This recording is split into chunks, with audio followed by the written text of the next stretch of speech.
Paul, serviteur de Jésus-Christ, appelé à être apôtre, mis à part pour annoncer l'évangile de Dieu. Romains 1, 1, 7. Voir aussi 1 Corinthiens 1, 1, 2. Parmi les chrétiens, certains sont appelés à certaines fonctions, comme Paul, appelé à être apôtre.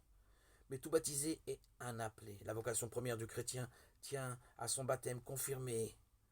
Le baptême fait du chrétien un autre Christ. Le voici donc semblable à Jésus-Christ, appelé à cette mission que Jésus lui-même définit à Nazareth. L'Esprit du Seigneur est sur moi parce qu'il m'a conféré l'onction pour annoncer la bonne nouvelle aux pauvres.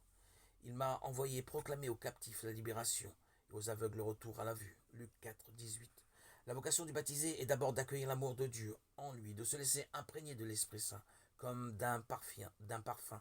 L'onction. Christ signifie oint, imprégné de l'Esprit de Dieu. Ensuite, la vocation du baptisé est de marcher avec Jésus, de lutter avec lui contre tout ce qui ligote ou aveugle l'homme, de proclamer la bonne nouvelle de l'espérance, surtout aux pauvres, aux petits.